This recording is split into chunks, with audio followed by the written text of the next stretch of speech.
Welcome to Smart Wealth with Joshua. Your daily stock analysis and catalysts talk.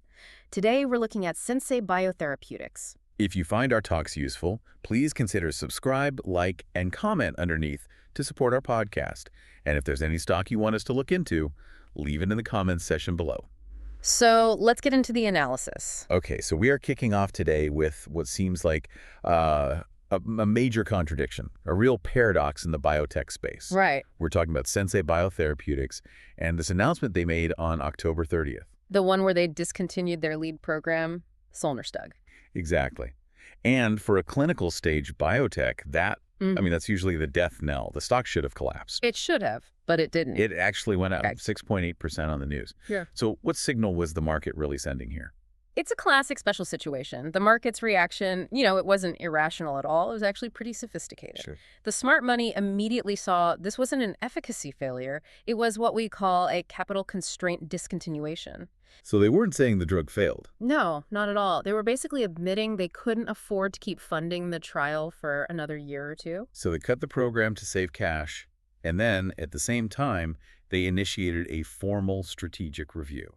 And that move completely changed the game. It changed the entire risk profile. How so? Well, it turned Sensei from a company burning cash on a long-shot clinical trial into a clean asset. Basically an asset waiting for an auction. Which creates that asymmetric risk-reward scenario we always look for. Exactly. The downside gets minimized because they've preserved their cash, and the upside is all about the value of the core technology they've now put up for sale. The TM platform. The entire bullish case is built on the value of that platform. Okay, well, that brings us right back to the original drug data.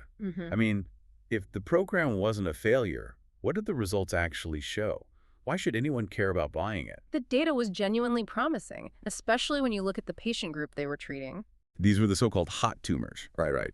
But the ones that were already resistant to standard treatments. The toughest cases. Yeah. These are patients where standard PD-L1 therapies had already failed. Extremely difficult to treat. In that population. In that population, they got a 17% objective response rate, or ORR.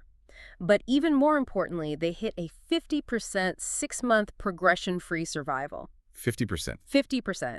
And to put that in context, the historical baseline for these resistant patients is somewhere in the 30 to 40% range. So hitting 50% is a really significant clinical signal. It's a huge signal. It tells any potential acquirer that the mechanism of action is real and it's active. Okay, so the platform works.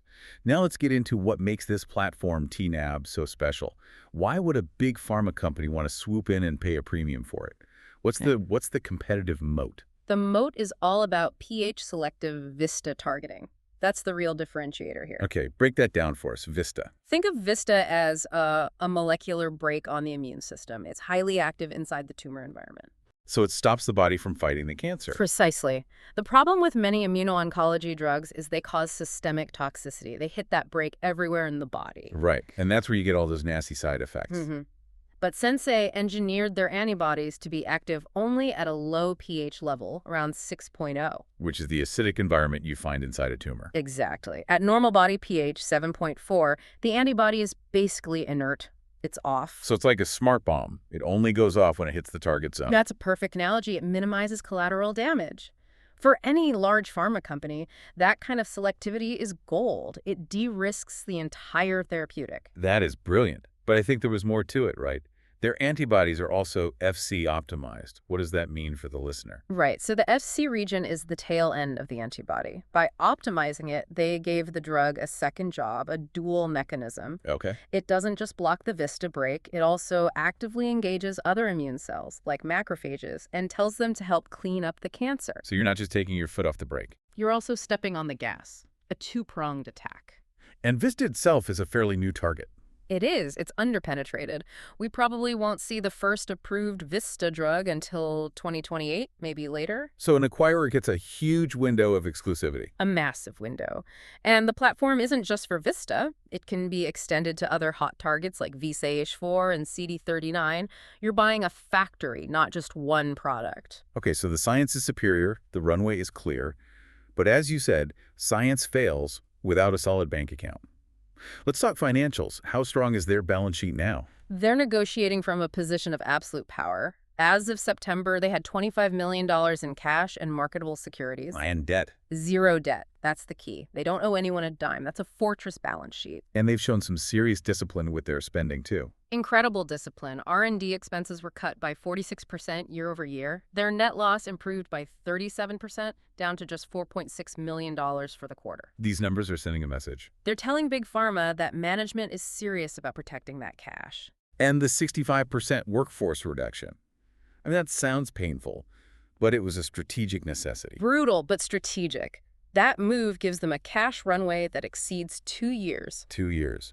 That's the ultimate leverage. It is. They can look a buyer in the eye and say, we don't need to sell today, or this month, we can wait for the right price. Okay, so let's talk about that catalyst. This whole idea rests on a successful sale. What's the timeline, and who are the likely buyers? The timeline is actually pretty tight for M&A. We're looking at a 3 to 9 month window. So Q1 or Q2 of 2026. That's when we expect a resolution. It's a binary event just waiting to happen. And in this space, you have a few giants who are always on the hunt for next-gen assets. Oh, absolutely. The usual suspects. You think of Bristol-Myers Squibb, always looking to refresh in pipeline.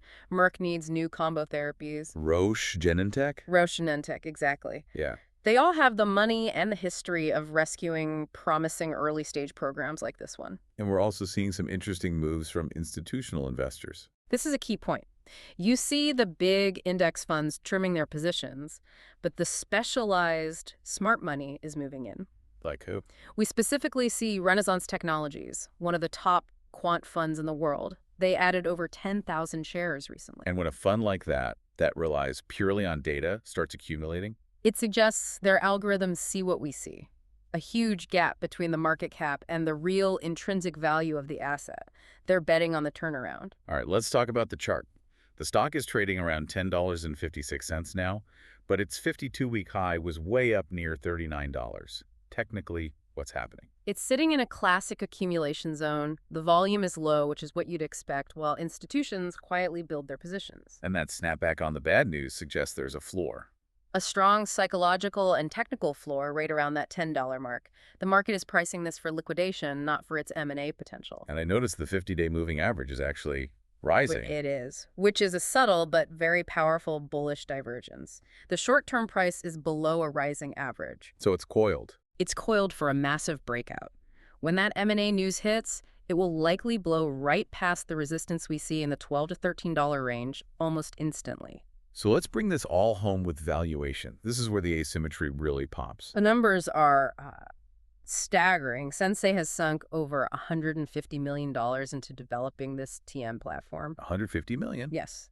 And the current market cap is? Around $25 million. So you're buying $150 million of proven working science for an 83% discount. You're buying dollars for pennies. That's the play. So if we look at a realistic base case, what could a sale actually mean for the stock price? In our base case, assuming an asset sale to a major pharma company, we think the platform itself could fetch between $40 and $80 million. And then you add the cash on hand. You add the cash, and that projects the stock to a range of $30 to $60 per share post-announcement. That's a 3 to 6 times upside from here. A huge potential upside, with the downside risks substantially cushioned by that 2-year cash runway. So for investors tracking this, what are the key near-term catalysts to put on the calendar for the next 3 months? 3 main events to watch. First up, Q1 2026. We need to see a progress update on that strategic review. That's the big one. It could be a letter of intent, an M&A framework, something concrete. That's the primary market mover. Okay, what's second? Second, in February, we get the Q4 2025 earnings report. We just need to see that they're still controlling costs and that 2-year runway is secure. Confirming their leverage. Exactly. And finally, listen for any management commentary at the big biotech conferences in January and February. They can't say much, but they'll drop hints. They'll drop hints for the institutional community. At the end of the day, this is a classic high-risk, high-reward special situations play. The asset is valuable, the finances are clean, and the strategic review is a clear path to realizing that value. A compelling turnaround for investors with the right risk tolerance. If you want to keep track of this volatile but exciting story and receive timely updates on these catalysts, please remember to subscribe to Smart Wealth with Joshua.